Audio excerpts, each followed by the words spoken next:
Alright everybody, what's going on? So today we are flying to Augusta for, of course, the Masters. The career mode, game mode, has a lot of flights going into Augusta this week for, just for the Masters. It's kind of a cool little thing they did. They knew that the Masters was going on, so in career mode they added some flights going to Augusta, and that pay you more.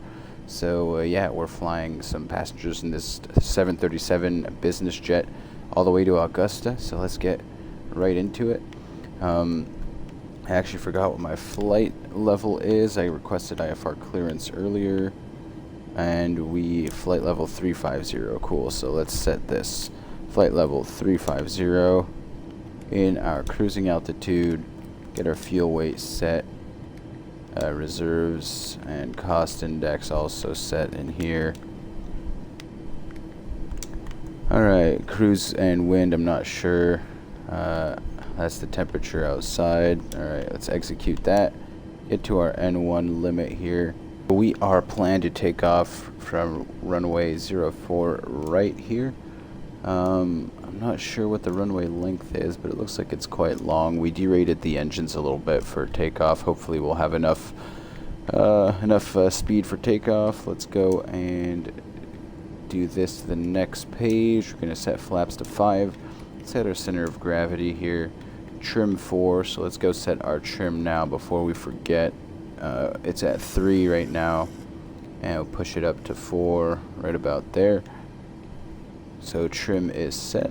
We'll get our V speeds here set up 140, and that's all done now. So we have set up the takeoff. Now let's set up our autopilot for departure.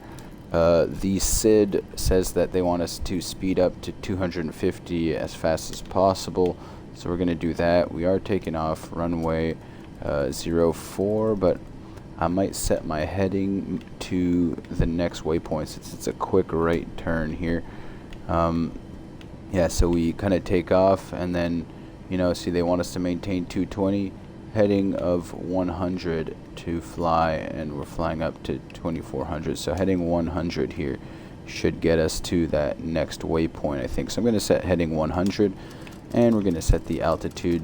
They cleared us up already to 35,000 feet, so we're going to set 35,000 in the altitude here. I'm going to turn my flight director on so I could arm all this. Heading select, vertical speed after departure. We're going to climb up nice and fast here, and autopilot set. Now all we have to do here, get our lights on, all these taxi lights, runway lights, and all these things. We are in a business jet, so I mean, you could tell them to put their seatbelts on for departure, but they might not. They might just want to stand up and do whatever they want. Not sure what the rules are. Let's request taxi now, and go back to clearance. Final taxiway here in front of me to my right. Let's go ahead and hold short, and hopefully the ATC is going to kick in. We did derate takeoff, so we're looking for about 80% takeoff thrust here, and we are holding short of runway 4 right now. Let's hit the brakes and see if ATC kicked in for our departure. No, there's nothing, is there? IFR clearance isn't working. We're taking off runway 4 right here, and they tell us to climb and right turn to a heading of 100 at or above 2,400 after our turn, and then we're going to be flying out this way towards, I think it's Luke waypoint there, if I'm not mistaken. It tells us vectors, but I'm actually going to delete that vectors waypoint here, and we're going to go direct to Butin. So we're not going to Luke, we're going to Butin. Where's Butin at? For right in Chicago, and I think I see the Chicago skyline out in front of us there. So we are going to hand fly it, making a climbing right turn, heading 100, and then we'll turn on the autopilot and let the plane fly itself after the departure here. So flaps are set, projected takeoff is set. Alright, and spool the engines up. Make sure they're both stable. And we'll set our takeoff thrust, which is right about there. Give some forward pressure. Yeah, taxi speeding as if I'm not on the runway. Alright. So we're looking at a 126 rotation speed here. We're already at 100. Trying to keep it on center line here. 120. Alright, and we are rotating now.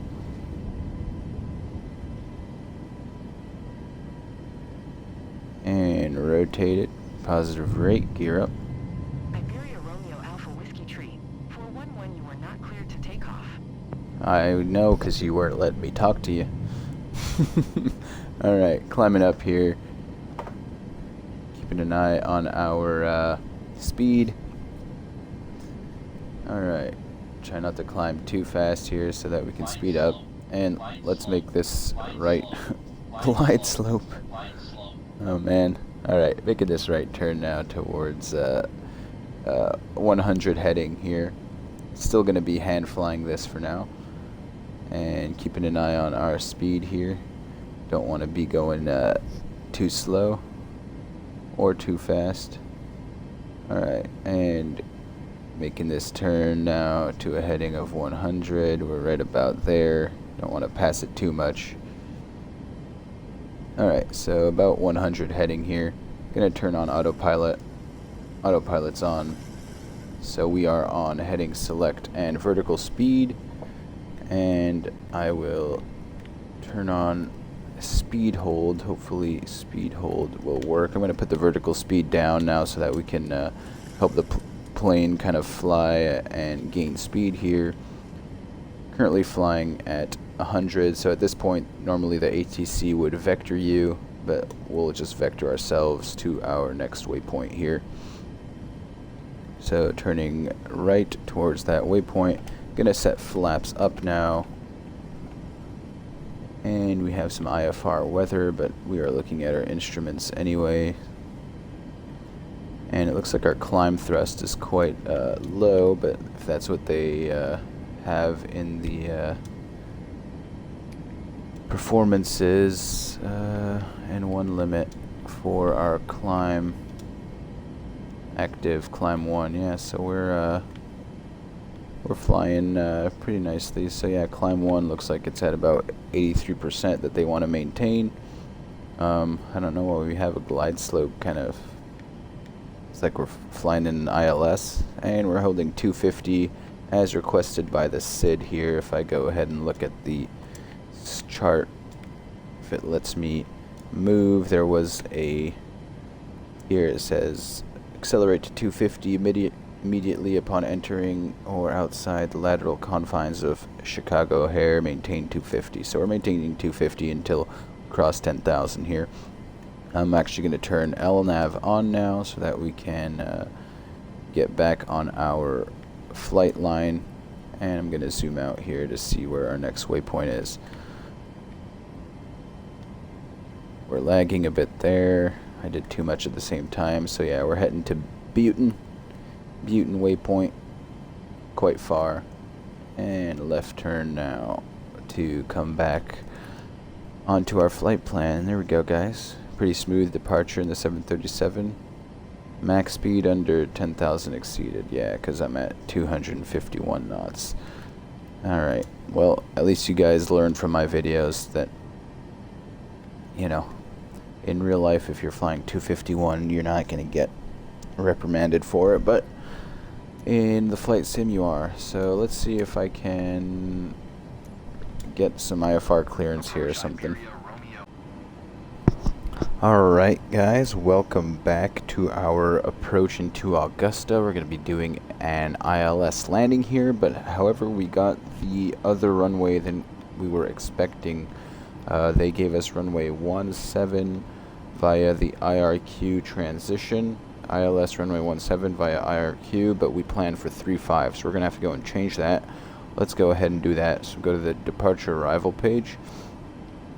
We're going to deselect this and choose runway 17 via IRQ, and we're going to execute it and see what happens here on our flight plan. So yeah, it looks like we're going to fly all the way to Payne here, and then at Payne we'll make a downwind and come in for runway 17 instead of runway 35.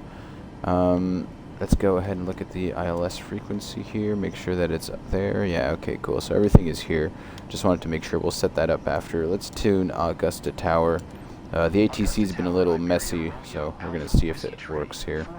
41158 miles northeast inbound ILS runway 17 approach. Iberia Romeo Alpha Whiskey Tree 411 Augusta Tower. Altimeter tree 0. One tree cleared ILS 3013 and cleared ILS. Alright, cool. So we're cleared for that ILS approach. 17 approach Iberia Romeo Alpha Whiskey Tree 411. Cool, so we just got cleared for that ILS approach via the IRQ transition. So it looks like the IRQ transition is up there to the right. So after we get to Payne, I'm probably just going to fly kind of downwind here, and we're going to forget the IRQ transition. We'll go directly to whatever this is, WED something. So let's go set that in our flight plan so that our plane can fly that directly. So instead of, wait, I'm getting, just want to make sure our plane isn't doing anything weird. Cool. Okay, so I don't want to go to IRQ after, nor do I want to go to this one. I want to go direct to Weepoot, and we're going to execute it. There we go. So, oh, okay. I don't want to do this big round thing. So we'll go heading mode once we get to Payne. I mean, you know what? Why don't we shorten it even more and just go directly to Weepoot right now. Boom. That should bring us directly there. And now we're going directly to Weepoot. So we're just, you know, not going by the IRQ transition. We're going to go directly. However, now this means we have to descend quickly now to 250. And let's start really getting that descent going. Speed's going to have to slow us down because we're going to be crossing through 10,000 soon right here. So we'll head 240, and we'll see if we can slow down in time. So look, we have our expected arrival towards 2,500 feet here, so we're descending faster than we need to. So I'm going to go ahead and just put our vertical speed up a little bit. It'll also help us slow down here, so I can get that green line pretty much right on that. Even if we pass it a bit, that's fine, because we're slowing down, so we're going to be compensating for it. Alright, 250, flight level 25, which is 2,500 feet. So we're out of 11,000. We're pretty much almost out of 10,000, so we're just going to get these lights back on before I forget them. And turn the fasten seatbelt sign on. And I forgot the yaw damper during the flight, but yeah, we'll just keep it off for now, whatever. Okay, so out of 11,000, cool. So 250, we are slowing down under 250. Let's set up the ILS now, which we haven't done yet. So go to the init ref page. You can either go to your init ref page to find the ILS frequency, or go look at your charts here. However, the charts is the wrong one. We have ILS runway 35. Let's go and change that to ILS runway 17. Why do we only have the 35s? Back. Oh, I have to change that to 17 here. And there we go. Now we have ILS 17, and that should give us the chart. So we can compare, make sure the two frequencies are the same. So 111.75 and 111.75 on the chart also. So let's go set that in ILS right here. 11175, and we'll activate it. So now that ILS is active. As you can see, it's already pretty much set up here. The DME hasn't captured yet, but we're going to get that soon. And let's go set up what we need to for the ILS here. So at Weepoot, we want to be at 2,500 feet, which we are already planned for. And then at Hogum, looks like we're going to be intercepting the glide slope and coming down. Minimums here, 360 on the minimums for this Cat 1 ILS, so we're going to set our baro minimums here to 360. This is the most sensitive button on the plane. It just jumps from number to number, and it's really, oh, look at that, right on 360. Cool, so that's set. And let's make sure the plane is still flying nicely. We're 240 and slowing down. Cool. So we've already set our landing speeds here, so we're going to plan for flaps 30 and 132 on the arrival. Auto brakes, how I plan my auto brakes is I kind of look at the ground chart where we're going to be landing, and I kind of determine, okay, so runway 17 is here, and we know that we are going to probably be at some kind of apron here, so we'll plan to exit the runway here at Alpha 3. So yeah, we want pretty hard braking. If not, if we miss Alpha 3, then we'll go to Echo.